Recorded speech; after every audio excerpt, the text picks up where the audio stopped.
Hi, this is Tamara from mooglyblog.com, and in this video I'm going to be demonstrating how to crochet the Windy City Cowl, which is a free pattern you'll find on mooglyblog.com. This is a close-fitting cowl meant to keep you warm and snug no matter the weather, and no matter how hard that wind blows. To make this pattern, I used a USL 8mm crochet hook and approximately 246 yards of Caron Simply Me, which you'll want to divide between two colors, whichever colors you prefer. The original is shown in Midnight Blue and Aran. It's also helpful to have some stitch markers handy. Let's take a closer look at the Windy City Cowl. Here we have the finished Windy City Cowl. It measures approximately 14 inches tall and about 26 inches all the way around. As I said, it's a little bit of a closer fit. If you prefer a much longer cowl, you can easily add more rows because we actually crochet this one sideways. So just keep adding rows until you have the length you'd like. Of course, that will require a little extra yarn. So as I say, we work in rows, and then as we come around, we'll join our first and last rows together and then add a simple edging to the top and bottom edges. That's how you make it, so let's get started. To begin the Windy City Cowl, you get your first yarn, color A, whichever color you'd like it to be, and we start by crocheting a row of 30 double crochets. Now, I prefer to make mine with foundation double crochet, but if you prefer, you can just chain 32, double crochet in the fourth chain from the hook, and then double crochet in each remaining chain across. The main thing is to end up with 30 double crochets at the end of the row. Or, if you'd like to change the color, you can work any even number of stitches for row 1. It really doesn't matter. This pattern will work with any even number of stitches. So let's go ahead and make a few of these foundation double crochets together. I've already put my slip knot there and chain 2. So now I'm going to yarn over and go into the chain furthest away from my hook, the one right next to the slip knot there. Yarn over and pull up a loop. And now that loop I just pulled up will become the chain at the bottom of our first stitch. So I'm going to yarn over and pull a loop up through that chain, and then finish my double crochet as normal. Yarn over and pull through 2, and yarn over and pull through 2. Now at this point I have finished my first double crochet of the row, so I want to bring in my stitch markers and make sure to put one right in the top of that very first stitch. There we go. Now I can continue with the rest of the row. To make the rest of the foundation double crochets, I'm going to do that by starting with a yarn over, and then I find the 2 loops at the bottom of the previous stitch. I yarn over and pull up a loop, and make sure to pull that loop up to the height of the other stitches. If you don't pull these loops here at the bottom up high enough, that's when you end up with a curve in your foundation double crochet row. So now I yarn over and pull through just that loop, like pulling up through the chain, and then yarn over and pull through 2, and yarn over and pull through 2. Let's do one more. I'm going to yarn over, insert my hook under the 2 loops at the bottom of the previous stitch, always the one we just made. Yarn over and pull up a loop. Now we've got the chain at the bottom of this stitch, so we yarn over and pull a loop up through the chain, then yarn over and pull through 2, and yarn over and pull through 2 again. Continue this until you have a total of 30 stitches, or whatever even number you prefer. So for the purposes of demonstration, I'm going to go with 10 stitches for my little sample. Again, whatever even number you like is great. To make the original, you'll want 30. After you've finished row 1, we're ready for row 2. So we're going to turn, and I like to make a chainless starting double crochet in the first stitch as my double crochet substitute. I like to do this because I think it looks better than a chain 3, and you might think so too, so I encourage you to try it out. But if you prefer the chain 3 or a stacked single crochet, or another double crochet substitute, you can do those as well. I have a whole separate video tutorial on how to make the chainless starting double crochet. There we go. That's how I do it right there. Let me do that one more time so you can see that. I start by pulling my loop up to the height of a double crochet, which I can see from the previous rows, sometimes maybe just a little bit taller. I secure the loop at the top of the hook there with my finger, yarn over with that loop itself, go into the first stitch, yarn over and pull up a loop, yarn over, pull through that loop and behind the yarn over, then yarn over and pull through those last 2 loops. I don't release that top there, the loop at the top rather, until that very last pull through.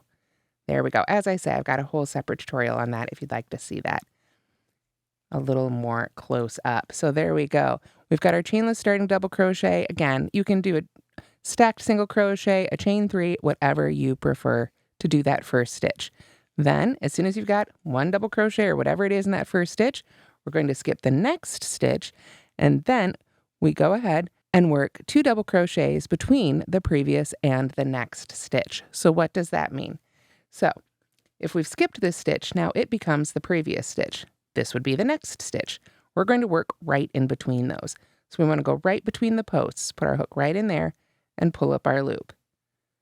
There's 1 double crochet, and we'll put another. Oh, I need to get some more from my skein here. We don't want to be fighting the skein for yarn. That's a great way to mess up your tension.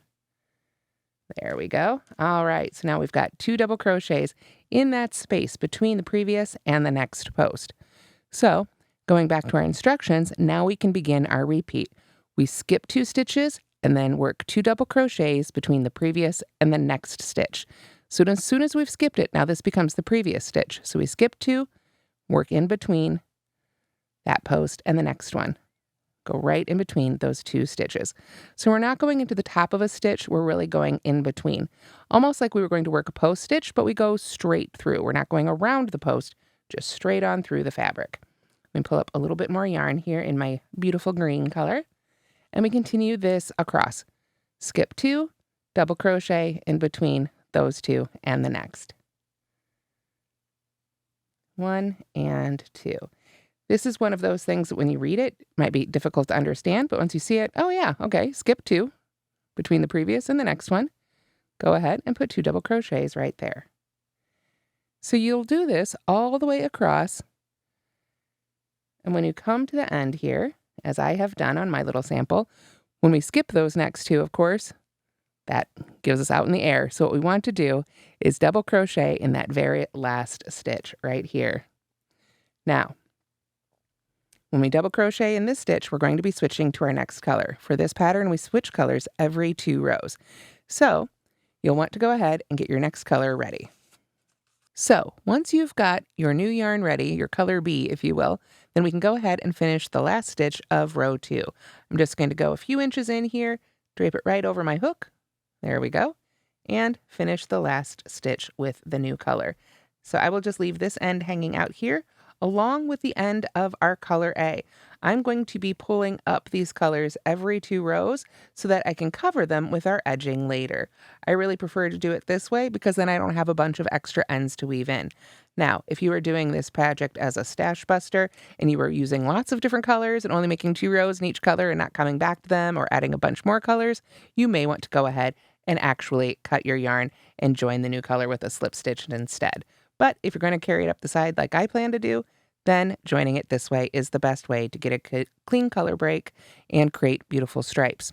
So now we're ready to go ahead and begin row 3.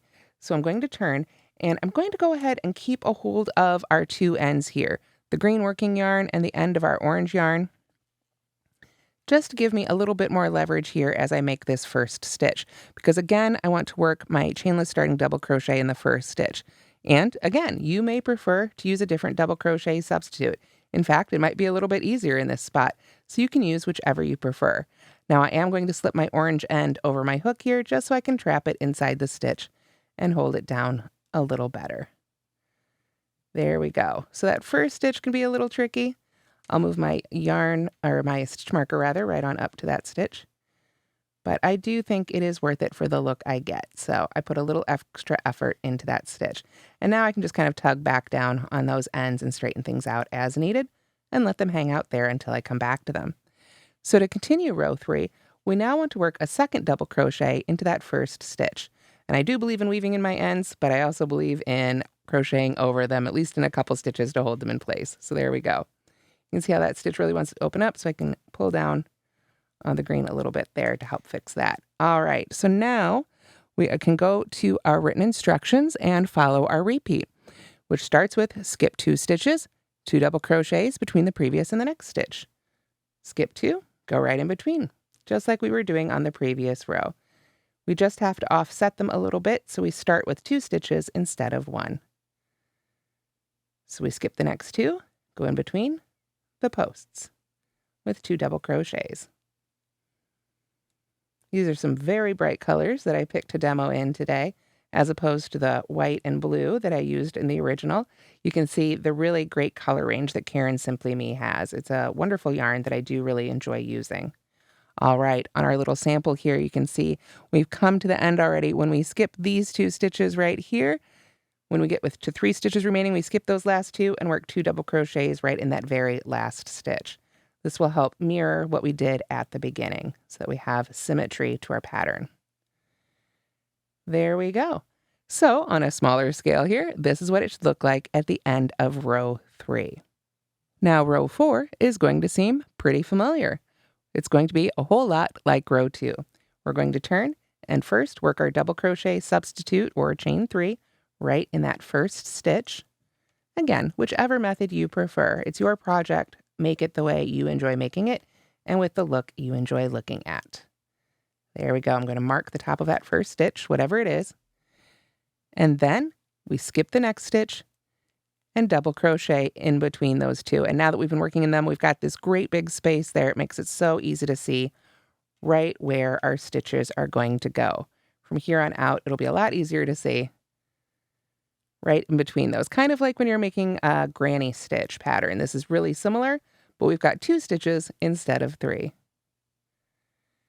So for this row, we just keep working on across. Let me pull up a little bit more yarn here from my skein, just as we've been doing. And then when we get to the end of this row, we'll switch to the next color. Remember, we work 2 rows in each color until we've made a total of 40 rows.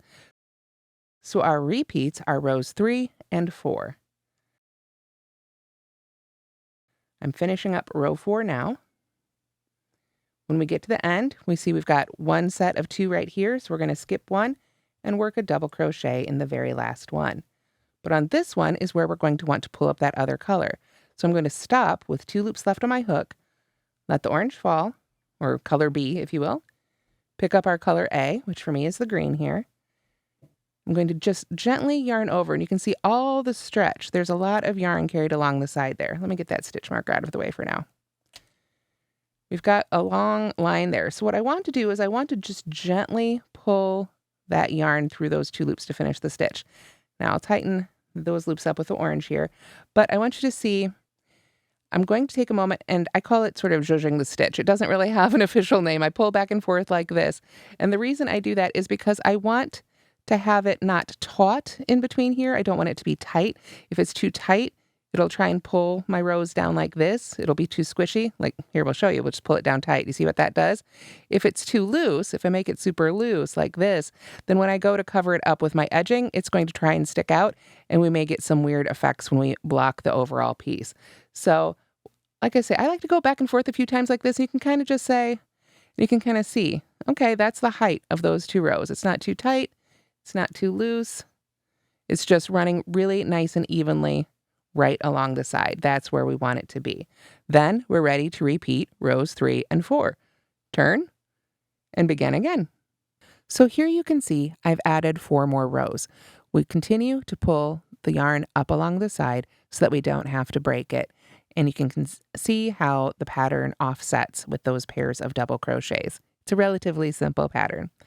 When you've gotten through 40 rows or to the length desired, make sure you've ended on your color B row, and now it is time to assemble and finish. But we're going to cut the yarn in an unusual way.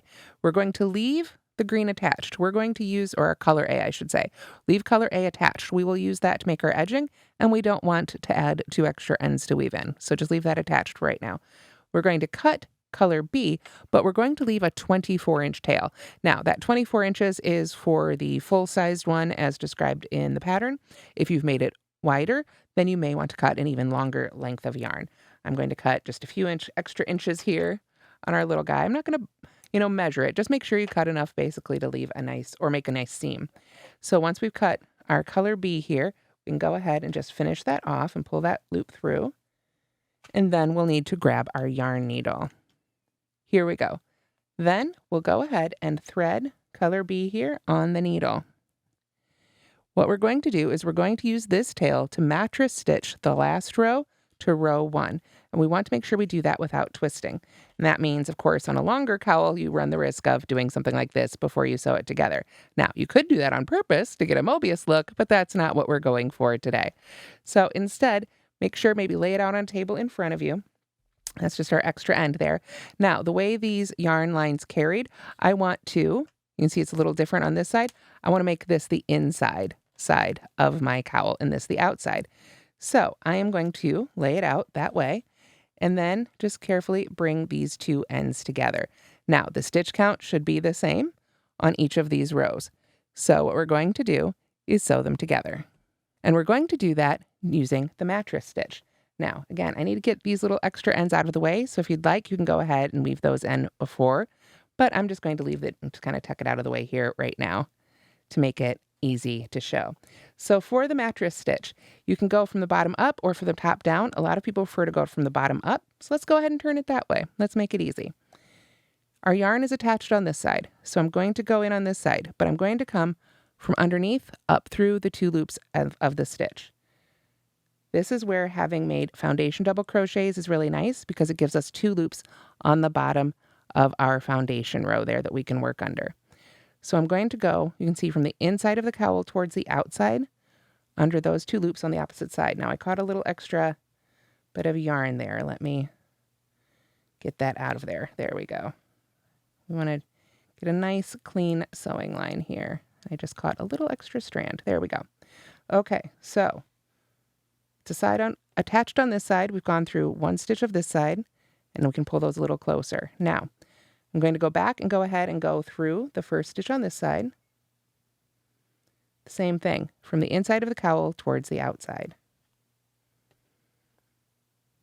And now I can move up to the next stitches. I find the next stitch on this side and come from behind through. Make sure not to accidentally sew your needle into your loop there. There we go. Then we come to the other side and find the next stitch and go from the outside towards the inside towards the outside rather. Go back to the other side from the inside of the cowl towards out. Sort of similar to how you might lace your shoes. The mattress stitch does a really great job of hiding its seam. As you make more and more of the stitches, you can pull it tight. And while we've got 2 very contrasting colors here, it will help disappear it quite a bit. Let's go ahead and pull these first few stitches together. I'm going to put my hand behind it here so you can see it a little more clearly and give this yarn a tug. There we go. You can see while we've got 2 different colors here, so obviously they're joining, we don't really see that seam itself. The sewing itself really disappears beautifully. So let's go ahead and take a look at this on our finished pattern. Here you can see how that seam looks on the finished cowl. I just took my time and went back and forth through each side and gently pulled it together, and you get a really beautiful seam. Once you've sewn all the way across, you can weave in that end, and now it's time to go back and add the edgings. All right, once you've got your seam sewn, then it's time to go back and find the attached or still attached yarn for color A. Now we get to work our edgings and borders. So we've got our yarn just kind of attached hanging out here on the side. So what I want to do is find a good place to insert my hook.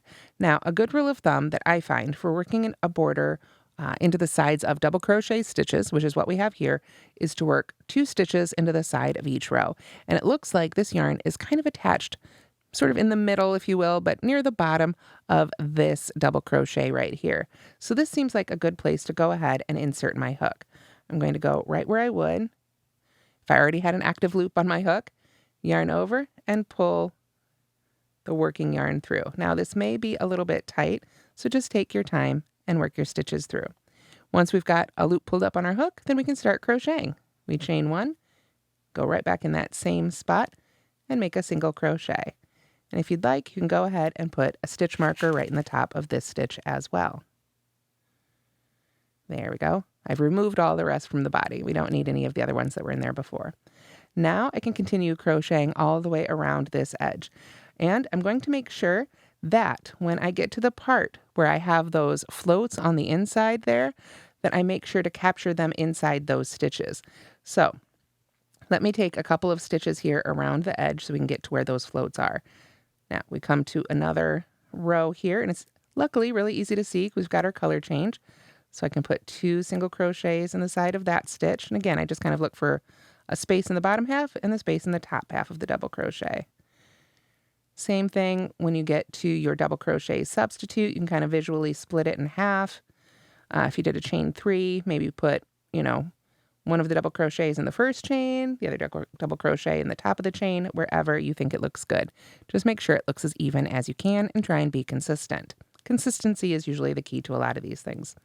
Now, let's take a peek inside. We've got a couple more rows here on ours until we get to where those floats were. So I'll see you when we get there, and we'll talk about how to cover those. So once you've crocheted along those end rows, we come to where our floats are. So to cover those, we want to make sure that they're inside the stitches. Don't just push them to the back or the inside of the fabric. Then they can get snagged on, earrings, noses, things like that as you put the cowl on and off. We want to make sure to trap these floats inside.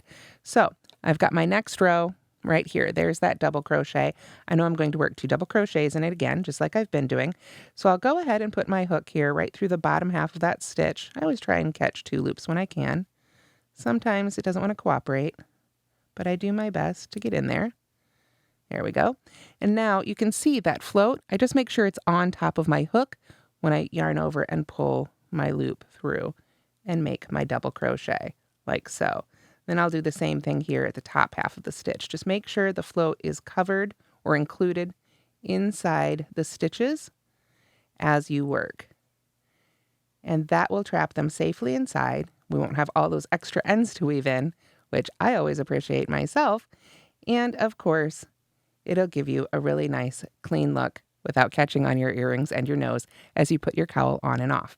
So we just continue crocheting all the way around, covering any floats as we come to them. And then, of course, you can join with a slip stitch and finish off this edging. Then you'll want to go down and add the same edging to the other side. The great thing is, unless you've played with the color work a lot, you won't have any floats to cover on this side, just some ends that you'll need to weave in. And that's how to crochet the Windy City Cowl.